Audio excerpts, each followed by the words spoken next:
Et si je vous disais que l'artiste le plus célèbre de tous les temps, celui dont les tableaux se vendent aujourd'hui à des dizaines de millions de dollars, a failli passer le reste de sa vie en prison, pour le vol de la Joconde?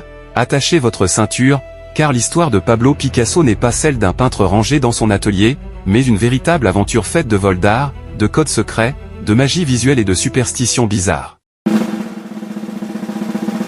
Tout commence en 1881 à Malaga, en Espagne. Le petit Pablo n'est tellement faible que la sage-femme le croit mort-né et le laisse sur une table. C'est son oncle, un médecin qui passait par là, qui souffle la fumée de son cigare directement sur le visage du bébé. Le petit Pablo tousse, pousse un cri strident, et vient de sauver sa propre vie. D'ailleurs, préparez-vous, son vrai prénom officiel comporte 23 mots. Il s'appelait Pablo Diego José Francisco de Paula Juan Nepomuceno Maria de los Remedios Cipriano de la Santísima Trinidad Ruiz y Picasso. Rien que ça. Très vite, le gamin montre un talent surhumain. Son tout premier mot n'a pas été maman ou papa, mais pise, pour demander un crayon de bois, lapis. À 13 ans, il peint déjà si bien que son père, professeur de peinture, décide de lui donner ses pinceaux et de ne plus jamais peindre de sa vie, estimant que son fils l'a dépassé.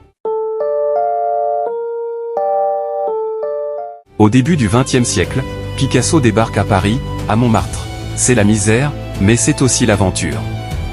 Il traverse d'abord sa période bleue, peignant la tristesse et la solitude comme pour le vieux guitariste aveugle ou la vie, puis sa période rose, inspirée par le monde du cirque comme pour famille de saltimbanques ou garçons à la pile.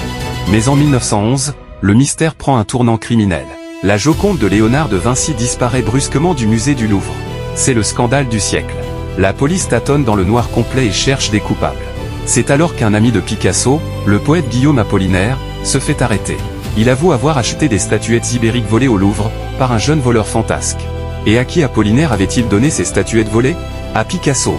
Pris de panique, Picasso et Apollinaire courent au milieu de la nuit vers la Seine pour jeter les pièces volées dans le fleuve, mais n'en ont pas le courage. Picasso se retrouve convoqué chez le juge d'instruction. Complètement terrifié et en pleurs, il va jusqu'à déclarer au juge « Je ne connais pas cet homme », en désignant son propre ami Apollinaire. Heureusement pour lui, le juge comprend vite que Picasso est un piètre criminel et le relâche.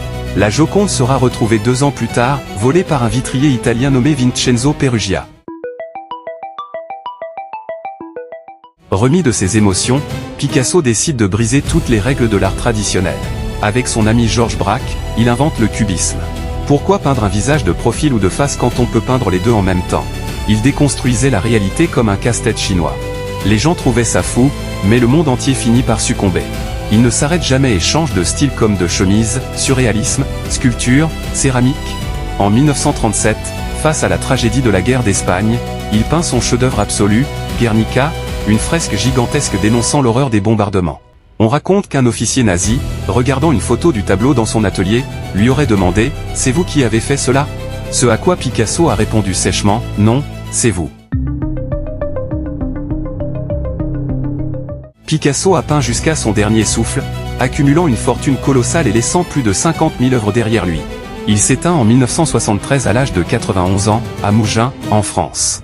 Il disait souvent qu'il lui avait fallu 4 ans pour peindre comme Raphaël, mais toute une vie pour apprendre à peindre comme un enfant. Selon l'une de ses citations, tous les enfants naissent artistes. Le problème, c'est de le rester en grandissant. Alors, la prochaine fois que vous dessinerez un bonhomme bizarre, ne vous excusez pas, dites simplement que vous faites du Picasso.